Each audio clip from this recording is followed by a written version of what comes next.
ایک حدیث پاک سناتا ہوں، میں سچی بات بتاتا ہوں، میں نے یہ حدیث کچھ دنوں پہلے ہی پڑھی ہے۔ ہر انسان کے ساتھ کوئی نہ کوئی پرابلم ہوتی ہے، کسی چیز کا انتظار ہوتا ہے، کسی اچھے وقت کا انتظار ہوتا ہے۔ جب سے یہ حدیث پڑھی ہے نا، وہ کہتے ہیں نا دل میں ٹھنڈ بڑھ گئی ہے کہ اچھے وقتوں کا انتظار۔ حدیث سنیے، نبی پاک فرماتے ہیں افضل العبادتی انتظار الفرجی، آقا فرماتے ہیں آسانی ملنے کا انتظار کرنا افضل ترین عبادت ہے۔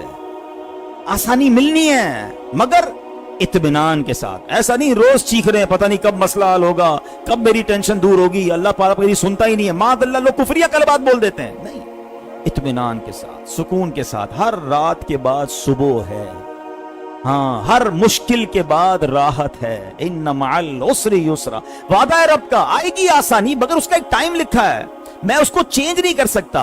اچھا، علماء نے بڑی پیاری بات کہی، امام ترمذی کہتے ہیں یہ کیا وجہ ہے کہ اچھے وقت کا انتظار افضل عبادت ہے؟ تو امام ترمذی فرماتے ہیں اس کی وجہ یہ ہے کہ جو بندہ صبر کے ساتھ، دلی اطمینان کے ساتھ آسانی کا انتظار کر رہا ہے نا، وہ ایکچولی سبب پر نہیں مسبب الاسباب پر نظر رکھے ہوئے ہے کہ اللہ نے جب چاہنا ہے میرا مسئلہ حل ہوگا۔ تو یہی تو ایمان ہے نا کہ اللہ پر بھروسہ ہے، اسباب پر بھروسہ نہیں، پیسے ہوں گے تو مسئلہ حل ہو جائے گا، فلاں جگہ دکان کھولوں گا تو مسئلہ حل ہو جائے گا، فلاں آئٹم آ جائے گی تو مسئلہ نہیں، اس کا جو اطمینان ہے وہ رب پر ہے۔ اللہ اکبر، اس لیے فرمایا یہ افضل ترین عبادت ہے۔ اب آپ جس بھی ٹینشن میں ہیں، کوئی میرا بھائی یہاں قرضے میں ہوگا، کسی کو روزگار کا مسئلہ ہوگا، کسی کی بیماری کا پرابلم ہوگا، کسی کا بچہ نہیں ہو رہا ہوگا، کسی کے بچے کے یہاں اولاد کا پرابلم ہوگا، جو پرابلم ہے آپ کا، اب اگر غور کر لیں کہ یہ حل جب ہونا ہے جب میرے رب نے چاہنا ہے، اور میں اس کا انتظار کروں اطمینان کے ساتھ، دلی اطمینان کے ساتھ، اللہ پر بھروسہ کر کے، یا اللہ تیری مرضی پر میں راضی ہوں، جب تو نے چاہنا ہے میرا مسئلہ حل فرمانا ہے، جتنا عرصہ انتظار کرو گے نا اتنا عرصہ عبادت کا ثواب ملتا رہے گا۔ کمال ہو گیا نا؟ مزہ پتہ ہے کیا؟ یاد رکھیے، اللہ کی رضا پر راضی رہنا کمال ہے۔ وہ بڑے پیارا شعر ہے نا بابا حضرت حق باہو کا، جے سونا میرے دکھ بچ راضی میں سخنو چلے پاوا ہوں۔ کہتے ہیں اللہ میرے دکھ میں راضی ہے نا تو میں نے سکھ کو پھر چولہے میں ڈال دینا ہے، سکھ کا کیا کرنا ہے؟ مجھے ایک بات بتاؤ، دنیا کی ساری نعمتیں ہوں اور اللہ راضی نہ ہو، وہ سکھ ہے؟ یا کسی تکلیف میں ہوں اور اللہ اس پر راضی ہے؟ تو بتاؤ نا مومن کو کیا چاہیے؟ میرا رب راضی رہے، کیونکہ اگر تکلیف بھیجی ہے تو کس نے بھیجی ہے؟ حضرت رابعہ بصریہ کا واقعہ سنو، یہ بات اور سمجھ آ جائے گی۔ ایک بار آپ کہیں جا رہی تھی، آپ کے سر پر اینٹ لگی، سر پھٹ گیا، خون نکلنے لگا۔ اب آپ بتائیں، ہماری موٹر سائیکل کو کوئی ٹکر مار دے، ہماری گاڑی کو کوئی سائیڈ مار دے، بلکہ چلتے چلتے ہمارے پیر پر ہی کوئی ٹھوکر لگا دے، اتنا چیختے چلاتے، یار ہو گیا نا، نصیب میں لکھا تھا، نہیں، بدلہ لینا ہے، شور بچانا ہے، چھوٹی سی بات کا بتنگڑ بنانا ہے، صبر نہیں ہے۔ برتن ٹوٹ جائے گھر میں ملازم سے تو اس کی خیر نہیں، بچے کے ہاتھ سے گر جائے تو اس کی خیر نہیں، آپ کے سر پہ اینٹ گری، سر پھٹ گیا، نو ری ایکشن۔ لوگوں نے کہا حضرت آپ، بی بی آپ کا سر پھٹ گیا ہے، خون نکل رہا ہے، آپ کو تکلیف نہیں ہو رہی؟ آپ کچھ کوئی منہ سے الفاظ ہی نہیں نکالا۔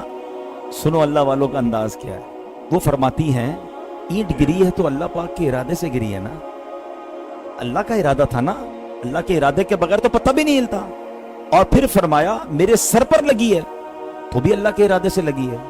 اب یہ اینٹ کا گرنا بتا رہا ہے کہ اللہ پاک کا ارادہ مجھ سے متعلق ہوا ہے، یعنی اس ارادے نے اللہ کی رحمت کی توجہ مجھ پر ہوئی ہے نا، تو مجھے تو اتنی خوشی ہو رہی ہے، مجھے تکلیف ہی نہیں ہو رہی ہے۔ رب نے فیصلہ فرمایا نا میرے لیے، رب کے ارادے کی توجہ ہوئی ہے میری طرف، متعلق ہوا ہے مجھ سے، میں اس پر راضی ہوں۔ اب یہ سمجھنا، جس دن آپ کو بات سمجھ آ گئی نا کہ جو ہو رہا ہے نا میرے ساتھ یہ اللہ کی مرضی کے بغیر نہیں ہو رہا ہے، اس کا مطلب پتہ ہے کیا؟ یہ میرا ٹیسٹ لیا جا رہا ہے، مجھے آزمایا جا رہا ہے۔ اور یہ بھی رب نے قرآن میں فرما دیا ہے۔ مسئلہ یہ ہم قرآن پڑھتے نہیں ہیں، اس بار رمضان میں قرآن انڈرسٹینڈ کرو نا یار، ہے ماہ قرآن کو تفہیم قرآن کا مہینہ بنا لو۔ اب کتنا مشہور آیت ہے، میں پڑھوں گا تو آپ سب نے کئی بار سنی ہوگی، اللہ قرآن میں فرماتا ہے غالباً سورہ بقرہ میں ہی نا، وَلَنَبْلُوَنَّكُمْ، ان قریب تمہیں آزمائیں گے۔ ایسا نہیں کہ کب کسی کو آزمائیں گے کسی کو نہیں آزمائیں گے، یہ سب کے ساتھ ہونا ہے۔ وَلَنَبْلُوَنَّكُمْ بِشَيْءٍ، لسٹ بھی دے دی، من الخوف والجوع ونقص من الاموال والانفس والثمرات، ہم تمہیں آزمائیں گے ان 5 چیزوں سے۔ کیا کیا ہوگا؟ خوف آئے گا. کبھی کبھی ہوتا ہے نا, دشمن کا خوف آ جاتا ہے, مال لٹنے کا خوف آ جاتا ہے, حالات خراب ہو جاتے ہیں. کسی کا معاذ اللہ زیادہ پیسہ ہو, لوگ پیسہ بہت مانگتے ہیں, زیادہ پیسہ ہو تو اور ڈر لگتا ہے بھائی اغوا نہ کر لیا جائے. اس کی الگ, میں نے کہا نا پیسوں والوں کے الگ مسائل ہیں, یہ غریبوں کو سمجھ نہیں آئیں گے. غریبوں کے الگ مسائل ہیں جو شاید پیسے والوں کو سمجھ نہیں آتے. ہر بندہ تکلیف میں ہوتا ہے. یہ نہ کہا کرو کہ بھئی میں اکیلا ٹینشن میں ہوں. قرآن کیا کہتا ہے؟ خوف سے آزمائیں گے, بھوک سے, والجوعی, بھوک سے آزمائیں گے, والانفس وَلَنَبْلُوَنَّكُمْ بِشَيْءٍ مِّنَ الْخَوْفِ وَالْجُوعِ وَنَقْصٍ مِّنَ الْأَمْوَالِ. تمہارے مال خراب ہو جائیں گے. ہوتا ہے نا, غلط لاٹ اٹھا لی, غلط کنٹینر آ گیا, غلط ڈیل کر لی, مال خراب ہو گیا. قرآن نے کہا تو ہوگا.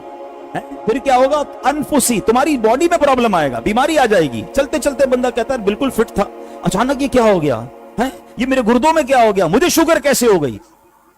ہونا تھا, یہ اللہ کی مرضی تھی. اللہ نے قرآن میں فرمایا نا. پھر آگے کیا فرمایا؟ ثمرات, پھل بھی خراب ہوں گے. باغ والوں کے پھل خراب ہوتے ہیں, لوگوں کی فصلیں خراب ہو جاتی ہیں. یہ ساری لسٹ دینے کے بعد اللہ نے کیا کہا کہ جو یہ ہوگا نا, آگے فرمایا وَبَشِّرِ الصَّابِرِينَ, خوشخبری ہے صبر والوں کے لیے. ٹیسٹ ہوگا, پاس ہونے والوں کے لیے خوشخبری. وہ کیا کرتے ہیں؟ الَّذِينَ إِذَا أَصَابَتْهُمْ مُصِيبَةٌ, جب ان پر کوئی مصیبت آتی ہے, پریشان ہو جاتے ہیں, تو کیا کہتے ہیں؟ قَالُوا إِنَّا لِلَّهِ وَإِنَّا إِلَيْهِ رَاجِعُونَ. اللہ ہی کا مال ہے, اللہ ہی کی طرف لوٹ کر جانا ہے. یہ تھنکنگ جس دن آپ کو مل گئی نا کہ بس میرے ساتھ جو ہو رہا ہے وہ اللہ کی طرف سے ہے, ایک وقت لکھا ہوا ہے, وہ وقت ختم ہوگا, پرابلم بھی ختم ہو جائے گی. اب میری مرضی ہے میں وہ ٹائم چیخ کر گزاروں, بے چینی میں گزاروں, پریشانی میں گزاروں, یا صبر میں گزاروں. صبر کریں گے تو ثواب مل جائے گا. پنجابی کا شعر ہے نا, چپ رہے سے تو موتی ملسن, صبر کریں تو ہیرے. چپ رہو گے تو موتی ملیں گے, صبر کرو گے تو کیا ملیں گے؟ ہیرے. ہم کیا کرتے ہیں؟ چپ رہے سے تو موتی ملسن, صبر کریں تو ہیرے. پاگلا وانگو رولا پاوے, نہ موتی نہ ہیرے. پاگلوں کی طرح چیخو گے, نہ موتی ملیں گے نہ ہیرے ملیں گے. اچھا مسئلہ پھر بھی حل نہیں ہوگا. میری بیماری ہے, وہ اللہ نے چاہنا ہے تو ہی جانی ہے. میں چیختا رہوں, چلاتا رہوں, واویلا کرتا رہوں, ساری دنیا کو بتاتا رہوں, حل نہیں ہونا ہے. صبر کا ثواب چلا گیا. تو اے میرے پیارے اسلامی بھائیوں, ہمیں حلم صبر سے اوپر کی چیز ہے. اور وہ حلم کیا ہے؟ علماء کہتے ہیں حلم کی تعریف یہ ہے کہ بندہ جب غصہ آئے نا, اس کو پی جائے, روکے. ڈیفیکلٹی ہوتی ہے, مجھے اندازہ ہے. صبر کا گھونٹ پینا جو نا سب سے مشکل ہے. ہاں, لوگ کہتے ہیں یار تم بزدل آدمی ہو, صبر کرتے ہو, بدلہ لو نا. بدلہ لینا تو آسان ہے, اور یہ میں نہیں کہہ رہا, نبی پاک کی حدیث ہے. اللہ کے حبیب علیہ الصلوۃ والسلام فرماتے ہیں پہلوان وہ نہیں جو غصے کے وقت کسی کو پچھاڑ دے, پہلوان وہ ہے جو غصے کے وقت اپنے آپ پر قابو میں رکھے. مثال دیتا ہوں, آپ کو کوئی گالی دے, آپ فوراً اس کو گالی کا جواب دے دیں, یہ تو آسان تھا. کمال یہ ہے کوئی برا بھلا بولے اور آپ صبر کریں, یہ زیادہ مشکل ہے. لوگ کہتے ہیں وہ مرد نہیں ہے. مرد وہی ہے جو غصہ پی جائے. اور نبی پاک کا فرمان سن لیا نا. آؤ ایک بزرگ کا واقعہ سنا. حضرت احنف بن قیس تابعی بزرگ ہیں. ایک بار کہیں جا رہے تھے, ایک بندہ آیا پیچھے سے آپ کو گالیاں دینے لگا. گالیاں, وہ ایک بندہ دیکھ رہا ہے, اتنے بڑے بزرگ جا رہے ہیں, پیچھے ایک بندہ گالیاں دے رہا ہے. انہوں نے مڑ کے بھی نہیں دیکھا, چلتے رہے, گالیاں دیتا رہا, چلتے رہے, گالیاں دیتا رہا, چلتے رہے. تھوڑا آگے جا کے وہ بزرگ رک گئے, پیچھے مڑ کے کہتے ہیں بھائی دیکھو, اور بھی کچھ کہنا ہے تو کہہ لو, آگے میرا محلہ آ رہا ہے, ادھر میرے چاہنے والے ہیں, ان کے سامنے گالیاں دو گے نا تمہیں تکلیف ہو جائے گی. وہ اتنا شرمندہ ہوا کہ وہ واپس چلا گیا. ایسا جگرا ہوتا تھا اللہ والوں کا. ہمیں کوئی گالی تو دے, ہم کہتے ہیں میں بتاتا ہوں کون ہوں, اس سے زیادہ گالیاں ہم دے رہے ہوتے ہیں. بندہ حیران ہو جائے کہ یہ کیا ہو گیا اس کو. بھائی جان, اخلاق کا تو ٹیسٹ ہی جب ہوگا نا, جب آپ کے مزاج کے خلاف کوئی بات کرے اور آپ اس کو پراپر اچھا ریپلائی دیں. آج کل ایک جملہ بڑا مشہور ہے نا, ہم شریف کے ساتھ شریف ہیں, بدماش کے ساتھ بدماش. بھائی یہ کون سا بٹن لگا ہوا ہے آپ کے اندر کہ بدماش سامنے آتا ہے آپ بھی بدماش بن جاتے ہیں؟ نہیں, شریف وہ ہوتا ہے جو شریف کے ساتھ بھی شریف ہے, بدماش کے ساتھ بھی شریف ہے. جب بھی تو شرافت آگے بڑھے گی نا. ہم اچھا نعتیں سب کو یاد ہوں گی, سلام اس پر کہ جس نے گالیاں سن کر دعائیں دی, سلام اس پر کہ جس نے خون کے پیاسوں کو قبائیں دی. مگر کبھی ہم نے گالیاں سن کر دعائیں دی؟ ہم تو مطلب بدلہ لینے نکل پڑتے ہیں. نہیں, بلکہ ایسے ایسے لوگ ہیں, معاف کرنا تو دور کی بات, وہ انتظار میں بیٹھے ہیں, بس یار اس کے بچے کی شادی آئے, پھر اس کے ساتھ ایسا کروں گا، اس کو بدلہ لوں گا. اس کا کوئی، ہماری میمنی میں کہتے ہیں ٹانا ہے اس کا کوئی ایونٹ آ جائے بس، پھر اس کا ایونٹ خراب کروں گا، جا کے اس کو ذلیل کروں گا سب کے سامنے. انتظار کر کے بیٹھے بدلے کا. اور اللہ سے کیا دعا مانگتے ہیں؟ ابھی آئے گی نا رمضان، سب دعا کریں گے اللہم انکا عفو کریم تحب العفو فاعف عنی. اے اللہ تو معاف کرنے والا ہے، معافی کو پسند کرتا ہے، مجھے بھی معاف کر دے. بڑی پیاری دعا ہے. مگر اپنے دل سے پوچھو، اللہ سے کہہ رہے ہو اللہ مجھے معاف کر دے، سارے گناہ معاف کر دے. آپ نے بندوں کو معاف کر دیا ہے؟ نہیں میں تو نہیں چھوڑوں گا، میں تو انتظار میں بیٹھا ہوں. یہ کیسی معافی ہے یار؟ مزہ یہ ہے کہ میں بندوں کو معاف کروں اور پھر اللہ سے کہوں یا اللہ تو بھی معاف کر. تو اس رمضان میں معافی، درگزر، حلم اللہ کی سنت ہے. آپ کو پتا ہے اللہ کی سنت کیسے ہے؟ بڑی پیاری بات. پہلے تو قرآن کی آیت سن لو. اللہ کریم قرآن مجید میں کیا ارشاد فرماتا ہے؟ رب عز و جل فرماتا ہے وَرَبُّكَ الْغَفُورُ ذُو الرَّحْمَةِ لَوْ يُؤَاخِذُهُمْ بِمَا كَسَبُوا لَعَجَّلَ لَهُمُ الْعَذَابَ.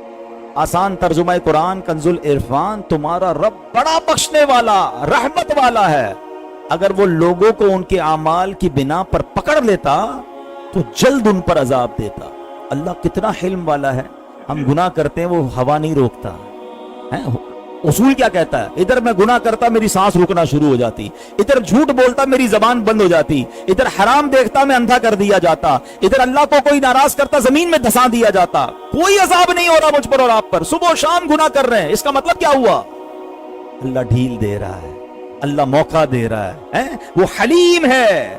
اور کمال حلم دیکھو، ساری زندگی کوئی گناہ کرے، ایک سچی توبہ کر لے، اللہ سارے گناہ معاف فرما دیتا.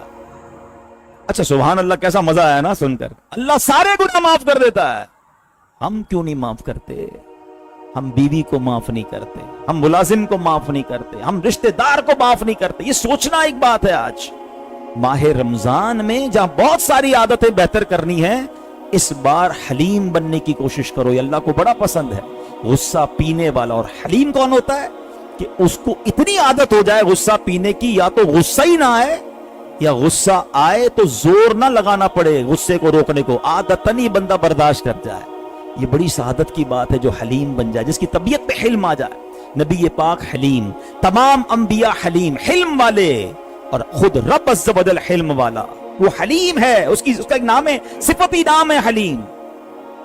ہم کب بنیں گے ایسے؟ تو پلیز اس رمضان میں لڑائی جھگڑا مت کرنا. یہ رمضان بڑی برکت والا مہینہ ہے. میں آخری بات کرنا چاہتا ہوں. رمضان کی برکتیں امام صاحب اور ماشاءاللہ مبلغین علماء بیان کرتے بچپن سے سن رہے ہیں. نفل کا ثواب فرض کے برابر، فرض کا ثواب 70 گنا، روزانہ افطار کے وقت 10 لاکھ بخشے جاتے ہیں، رمضان کی راتوں میں دعائیں قبول ہوتی ہیں، رمضان کا جمعہ کا دن آ جائے تو ہر گھڑی 10 لاکھ بخشے جاتے ہیں. کمال ہی کمال ہے نا. اللہ نے اتنا بڑا احسان کیا. بس اللہ سے دعا کرو کہ اللہ رمضان خیر سے مل جائے. ہاں رمضان سے پہلے بھی تو جا سکتے ہیں نا دنیا سے. بڑی پیاری دعا اسی لیے بار بار ہم کر رہے ہیں کہ اللہم بلغنا رمضان بالصحت وعافیہ. اللہ رمضان سے ملا دے، اور ایسا ملائیو مالک کے صحت بھی ہو، عافیت بھی ہو، پورے روزے